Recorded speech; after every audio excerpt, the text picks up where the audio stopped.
with the software first. You try have a look into my video and understand how to create this thing. And believe me, I'll try to give you some example task so that you can try to put the feel. Saya akan cuba letakkan nanti satu contoh, 5 soalan misal kata, anda cuba buat setiap seorang daripada kamu. Boleh? Dan kamu masukkan soalan itu dalam smartphone dan collect at least 5 data lah. Sebelum kita pergi yang 200 tadi. Jelas? 200 ni pun saya akan bagi juga, tapi 200 ni assignment until the end of your journey as PPKP semester 3. Alright, ini adalah contoh nak pergi download data, pemasangan daripada internet. Dulu bagi CD, sekarang CD-ROM tak ada. Ada CD-ROM ni? Dah tak ada CD-ROM. Awak punya PC pun dah tak ada CD-ROM dah. Ini yang pertama sekali, create form tadi, gambar ada, familiar.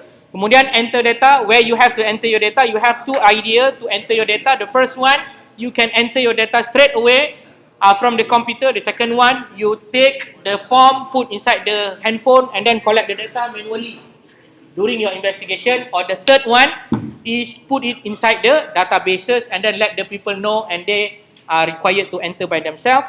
And then this is a StatCal. You already know the StatCal possesses a lot of options to make a calculator simplified version.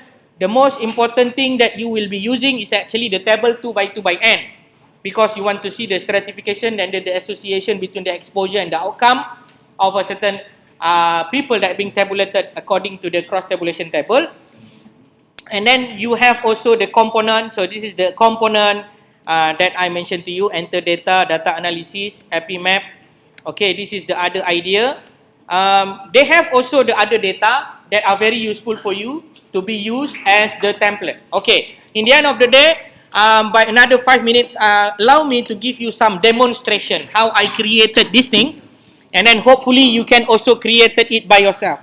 This one is being recorded, so no problem. You can make a revision after this, and then you can listen it slowly. If you feel that my pace is kind of very fast, you can slow it down using the player inside the inside the apa tu, YouTube dia boleh slowkan sampai 0.5. Or if you want to make it much more slower, you can download the file and then play with the VLC player. You want to make it much more slower than this. Okay. So the first one, you go to the create form. So this is what I need you to do. And then the next one, you have to create a project. So please learn how to create a project. You can learn it by yourself, or you can have a look about this video. You locate first where you want to put your folder. Please make a new folder. Example here, I'm going to use the example folder. So inside the document, inside there got the example. So the name also here will be put example. And then the form name also I'm going to put it as the example. And I'm going to hit the OK button. So this is what I need you to do. After you create this, then you proceed with the question. Please make at least 5 to 10 questions that you like, whatever that you like. Name, phone number, status, marital status, and then academic qualification, whatsoever. Just 5 to 10, whatever that you like. And after that, insert this form inside your phone and please collect at least 5 to 10 also. Understand?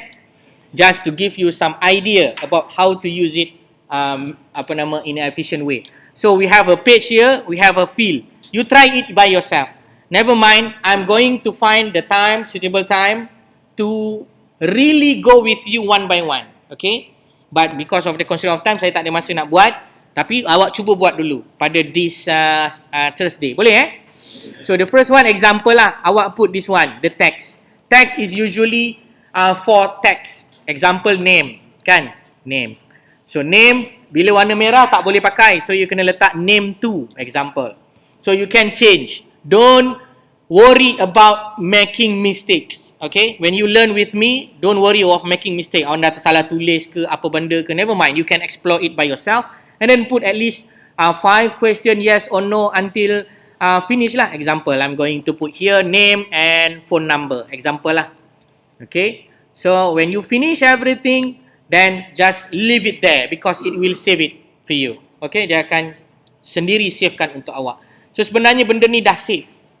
Okay? Dia dah save. So when you want to find out where is the location of that things, betul tak? Anda mesti nak tahu kat mana benda alat tu tadi kan? So you go back to your folder. So my folder will be the example, right? Okay, after you locate this one, example, you go to example, right click, and then save form as template. Save form as template. Never mind, you can watch this video back and then try to do it yourself.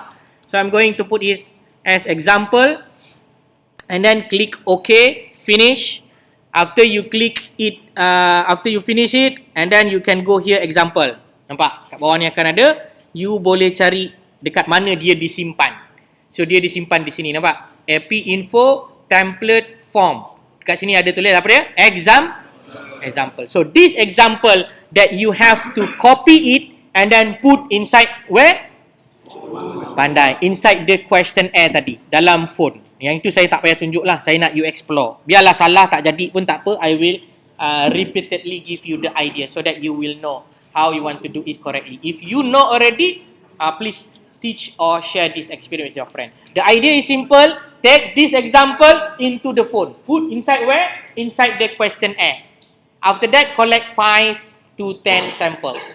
Okay? 5 ke 10 responses. And after that, finish. That is your tutorial on this Thursday. Can you do that? Very simple and very memorable. And after you finish that one, you can watch another video. If I got time, I give you how you want to extract back into your computer. Otherwise, never mind. Wait for me. We are going to continue this lesson in the future. That's all, ladies and gentlemen. I hope you understand and try your best.